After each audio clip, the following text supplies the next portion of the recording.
신명기 16장 18절부터 17장 3절까지 말씀 함께 보겠습니다. 내 하나님 여호와께서 내게 주시는 각 성에서 내 지파를 따라 재판장들과 지도자들을 둘 것이요 그들은 공의로 백성을 재판할 것이니라. 너는 재판을 굽게 하지 말며 사람을 외모로 보지 말며 또 뇌물을 받지 말라. 뇌물은 지혜자의 눈을 어둡게 하고 의인의 말을 굳게 하느니라. 너는 마땅히 공의만을 따르라. 그리하면 내가 살겠고 내 하나님 여호와께서 내게 주시는 땅을 차지하리라. 내 하나님 여호와를 위하여 쌓은 제단 곁에 어떤 나무로든지 아세라상을 세우지 말며 자기를 위하여 주상을 세우지 말라. 내 하나님 여호와께서 미워하시느니라. 흠이나 악질이 있는 소와 양은 아무것도 내 하나님 여호와께 드리지 말지니 이는 내 하나님 여호와께 가증한 것이 됨이니라.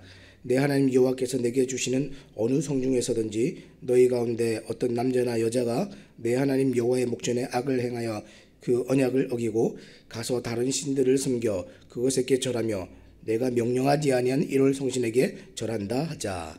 아멘. 오늘 우리가 공의로 다스리는 하나님 나라라는 제목을 가지고 함께 말씀을 나누기 원합니다. 안정된 생활이 보장되고 자유롭고 행복하게 살 수 있는 나라를 사람들은 이제 보통 좋은 나라라고 얘기합니다. 자, 그러면 전 세계 국가 중에서 사람들이 가장 살고 싶은 나라는 어디일까요? 이 사람들이 가장 살고 싶은 나라의 순위가 항상 이렇게 인터넷에 보면 나옵니다. 제가 한번 조사를 해봤는데요. 1위는 부동의 1위 스위스입니다. 스위스.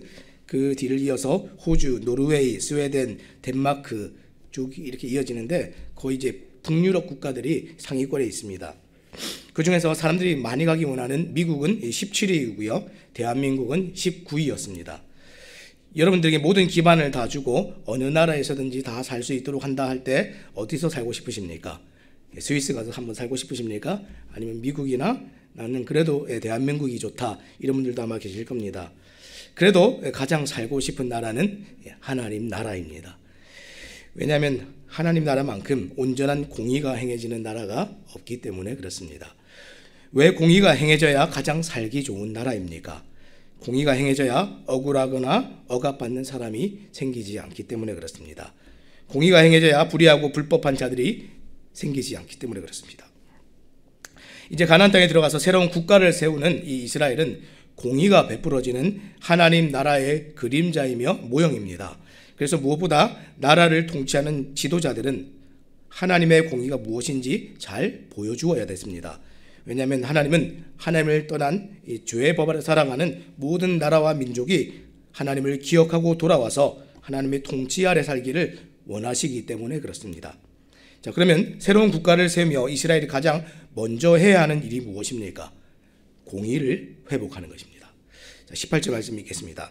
내 하나님 여호와께서 내게 주시는 각 성에서 내 지파를 따라 재판장들과 지도자들을 둘 것이요 그들은 공의로 백성을 재판할 것이니라. 무엇으로 재판한다 했습니까? 공의로 재판할 것이라. 이제 이스라엘은 국가 시스템을 구성하는 일에 지금 사람을 세워야 됩니다. 어떤 사람입니까? 재판을 할 수 있는 사람입니다.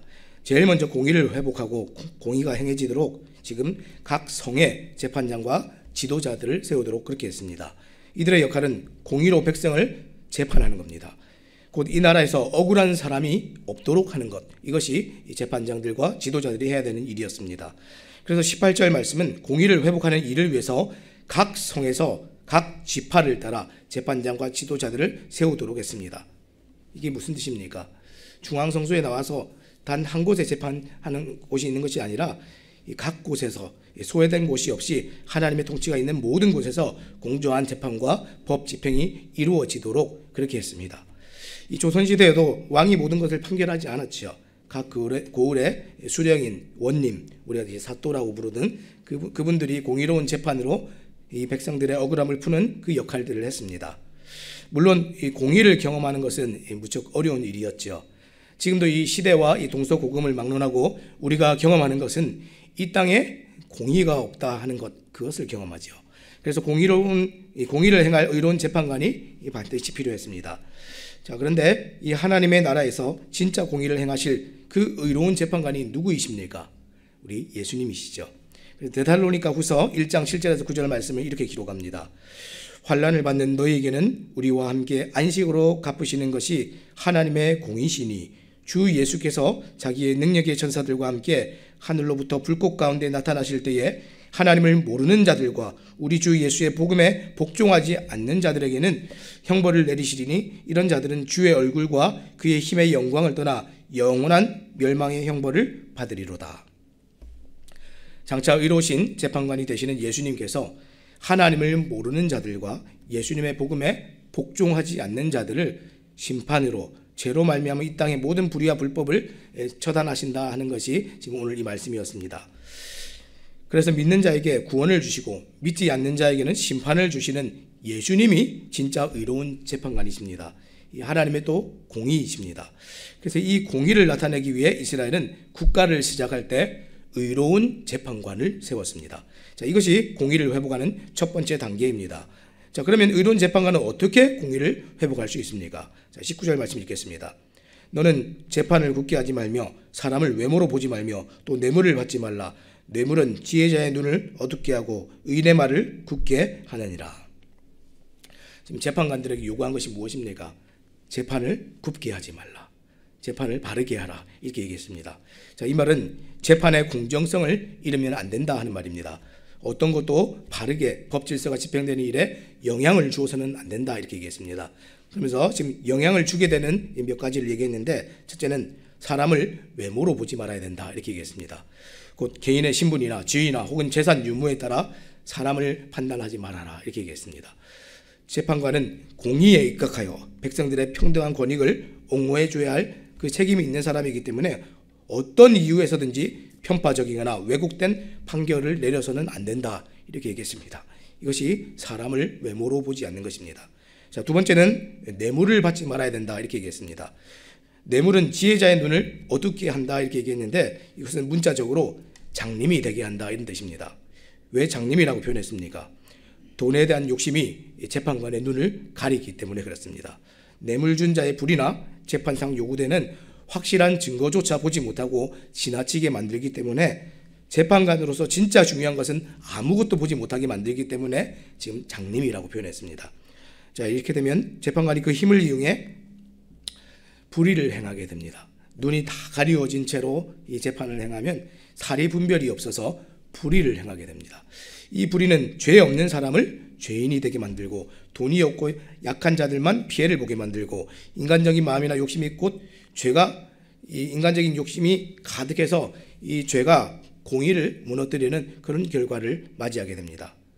여러분, 공의가 사라지면 어떻게 되겠습니까? 한 개인이 억울한 일을 당하고 그저 끝나는 것이 아니라는 겁니다. 결국에는 이 공동체 전체의 생명을 위협하게 됩니다. 자, 그래서 20절에 이렇게 얘기합니다. 너는 마땅히 공의만을 따르라. 그리하면 내가 살겠고 내 하나님 여호와께서 내게 주시는 땅을 차지하리라. 마땅히 공의만을 따르라. 그래야 살 수 있다. 이렇게 얘기했습니다. 생명과 직결된 문제이죠. 공의를 따라야 살 수 있고 하나님 주신 땅을 차지한다. 이렇게 얘기했는데 이게 무슨 뜻입니까? 공의가 무너진 세상에서 사는 것은 살아도 사는 것이 아니라는 겁니다. 정말 우리가 공의가 다 무너진 세상에 살고 있지 않습니까? 주변을 돌아보고 뉴스를 틀면 기막히고 억울한 일을 겪은 사람들이 너무도 많습니다. 그 사람들의 이야기를 들으면 살아도 사는 게 아니죠. 그런 일이 공의가 무너진 세상에서 일어난다는 겁니다. 그래서 신명기 27장에서는 뇌물을 받는 자들에 대하여서 강하게 경고를 하는데 이렇게 얘기합니다. 신명기 27장 25절입니다. 무죄한 자를 죽이려고 뇌물을 받는 자는 저주를 받을 것이라 할 것이요 모든 백성은 아멘 할지니라. 뇌물을 받는 자가 저주를 받을 것이라고 말하면서 뭐라고 했습니까? 공의를 행하지 않는 그들이 무죄한 자를 죽이는 자들이다 이렇게 얘기했습니다.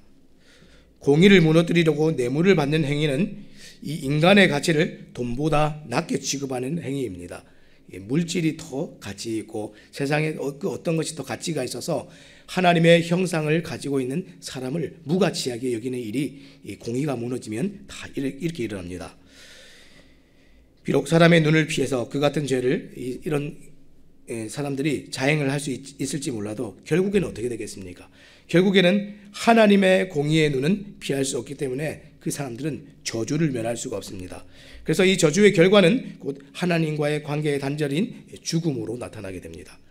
자, 그러면 어떻게 하면 공의로운 재판관이나 지도자를 세울 수가 있습니까? 하나님을 두려워할 줄 아는 자들을 지도자로 세워야 됩니다.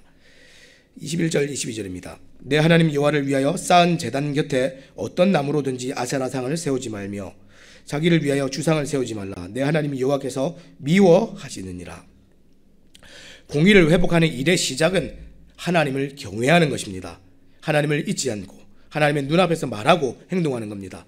그래서 신명기에서는 이 공의를 회복하는 일을 위해서 계속 하나님을 잊지 말라, 하나님을 경외하라, 하나님 한 분만 경배하라 하는 이런 명령이 가득합니다. 가나안에도 우상이 많지만 오늘 하나님께서는 이스라엘 백성이 스스로 우상을 만들어내는 것을 금지하셨습니다. 자, 첫째 어떤 것입니까? 어떤 나무로든지 우상을 만들지 말라 이렇게 얘기했습니다. 이게 무슨 말입니까? 하나님을 경외하기 위해 우상을 만들지 말라인데 우상이 될 만한 것은 어떤 것도 허용하지 말라 이런 뜻입니다. 자, 두 번째는 자기를 위하여 우상을 만들지 말라 이렇게 얘기했습니다. 너희 자신을 위해서 우상을 세우지 말라 했는데 뒤에 나오는 여호와께서 미워하시는 이란 말과 대조를 이루고 있습니다. 다시 말하면 너희는 좋아하지만 하나님께서는 미워하시는 그 우상을 세우지 말라 이런 뜻입니다. 하나님께서 미워하시는데 내 눈에는 보기에 좋은 것, 하나님께서는 미워하시는데 내 마음에는 원하는 것, 하나님께서는 하지 말라 하시는데 내가 정말 주장하고 세우는 것, 내가 정말 몰입하고 있는 것, 이런 것이 다 우상입니다. 자, 그 사람은 하나님을 경외하지 않는 사람입니다. 하나님이 하지 말라 하는데 굳이 내가 하고 싶은 대로 하는 사람들은 하나님이 두렵지 않은 것이죠. 자, 그 사람은 하나님을 경외하지도 두려워하지도 경배하지도 않는 사람입니다. 하나님을 경외함이 없고 하나님의 눈앞에 살아감이 없는 사람은 공의를 행할 수가 없습니다. 자, 그러면 어떤 사람이 또 하나님을 경외하며 살아갑니까? 악을 제하는 일, 곧 죄를 멀리하는 일을 하는 사람이 하나님을 경외하고 공의를 행할 수 있는 사람입니다. 자, 17장 1절 말씀 제가 읽겠습니다. 흠이나 악질이 있는 소와 양은 아무것도 내 하나님 여호와께 드리지 말지니 이는 내 하나님 여호와께 가증한 것이 됨이니라. 악을 제하는 일을 얘기하면서 지금 이 제사를 드릴 때 이 제물이 되는 동물을 갑자기 얘기하고 있습니다. 왜 그렇게 합니까? 지금 얘기하고 싶은 것이 있는 것이죠. 이 악을 제하는 일은 어디서부터 시작합니까? 관찰에서부터 시작합니다. 지금 갑자기 하나님께 지금 제사를 제물 드리는 이야기가 등장하는데 온전한 제물을 구별할 때 지금 흠과 악질이라는 두 가지를 지금 언급을 했습니다. 흠이 뭡니까? 겉으로 쉽게 보이는 결함, 그것을 관찰하여 보는 것, 이게 흠입니다. 악질은 무엇입니까? 얼른 보아서는 눈에 띄지 않지만 그 속에 골마 들어가서 썩어 있는 그 결함이 있는 것을 악질이라고 얘기합니다. 사실 이 표현은 제사를 지낼 때 제물이 된 동물들의 결함을 말할 때 쓰는 표현입니다. 하지만 지금 이를 통해서 하나님께 나아가는 자는, 하나님 앞에 살아가는 또 그 사람들은 흠도 점도 또 속으로 골마 들어가는 그런 악질도 없어야 한다는 겁니다.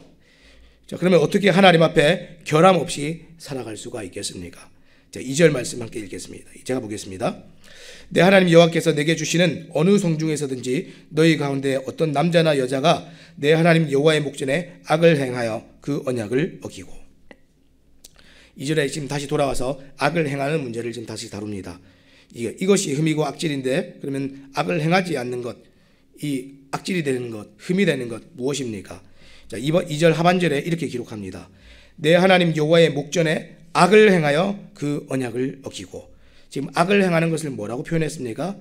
언약을 어기고 이렇게 표현했습니다. 그러면 반대로 악을 행하지 않는 일은, 흠과 악질을 만들지 않는 일은 무엇입니까? 언약을 지키고, 이것이 되겠죠.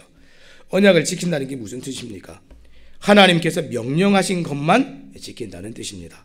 하나님의 공의의 나라에서는 그 통치 아래 살아가는 자들은 하나님을 경외하여서 그 말씀대로 살아갑니다.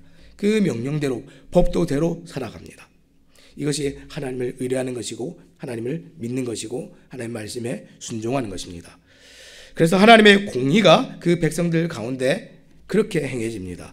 그런데 하나님을 두려워하지 않는 일이 그 명령과 법도를 어기고 무시하는 일로 그렇게 나타납니다. 에덴 동산에서 아담과 하와가 이것을 잘 보여주었죠. 오늘 말씀도 이것을 잘 보여주고 있습니다. 자, 3절 말씀 제가 읽겠습니다. 가서 다른 신들을 섬겨 그것에 절하며 내가 명령하지 아니한 이럴 성신에게 절한다 하자. 하나님을 두려워하지 않고 다른 신을 섬기고 이럴 성신을 섬기는데 어떻게 그런 일이 일어난다 그랬습니까? 내가 명령하지 아니한 이럴 성신에게 절한다, 이렇게 표현했습니다. 지금 하나님께서 명령하신 것이 아닙니다. 하나님의 명령이 아닌 것을 행했고 하나님의 명령이 무엇인지 잊어버린 겁니다. 그렇게 하면 악을 행합니다. 반대로 얘기하면 우리가 악을 행하지 않는 것, 우리 몸에서 정말 악을 제하는 일, 죄를 멀리하는 일은 어떻게 나타납니까? 하나님의 말씀을 가까이 하고 하나님의 명령대로 살아가는 것, 이것이 우리가 죄를 멀리하고 악을 제하는 일입니다. 사랑하는 여러분, 공의의 무너짐은 여기서부터 시작합니다. 우리의 거룩과 경건도 여기서부터 시작합니다. 그래서 공의의 회복도 하나님의 말씀을 회복하는 것에서부터 시작하고 우리의 거룩과 경건도 하나님의 말씀을 회복하는 것에서부터 시작합니다. 말씀을 회복하여서 악을 제하는 일이 일어나야 하나님을 두려워하는 사람들도 생기고 하나님을 경외하는 사람들도 생기고 공의로운 재판관과 공의로운 지도자들도 하나님의 일꾼들도 그렇게 생겨날 수가 있습니다. 그 사람들이 하나님의 말씀을 따라서 공의를 회복합니다. 오늘 말씀을 맺겠습니다. 오늘 이 이스라엘이 국가를 형성하면서 이 사람들을 세우는데 공의로운 재판을 할 수 있는 사람들을 세우도록 그렇게 명령했습니다. 그런데 그 모든 일의 시작은 하나님의 말씀에서부터 시작합니다. 오늘 우리의 삶을 좀 돌아볼 때에 우리의 삶에 내 가정에서, 내 직장에서, 내 이웃들과의 모든 관계에서 하나님의 명령하신 그 명령대로 살지 않아서 공의가 무너지고 있습니까? 내가 원하는 대로 살아내느라, 하나님을 두려워하지 않으며 살아내느라 공의가 다 무너지고 있습니까? 하나님의 나라를 우리가 정말 말씀에 정말 지켜서 말씀에 순종하여서 살아가는 삶으로 말미암아서 우리가 있는 이 삶의 자리에서부터 하나님의 나라가 임하고 하나님의 공의가 또 선포되고 하나님의 공의가 이루어지는 그 일이 있기를 바랍니다. 오늘 말씀을 우리가 좀 돌아볼 때에 말씀을 가까이 하시기 바랍니다. 하나님의 명령대로 살아가시기 바랍니다. 그 하나님의 명령 앞에 살아갈 때에 하나님을 경외하고 두려워할 줄 알고 하나님을 경외하고 두려워할 줄 아는 여러분들이 좋은 재판관이 되고 좋은 지도자가 되고 하나님의 일꾼이 되어서 하나님의 공의를 오늘 우리 삶 가운데 나타내시며 또 그렇게 살아가시는 또 우리 모든 성도들 되시기를 우리 주님의 이름으로 부탁드립니다. 기도하겠습니다.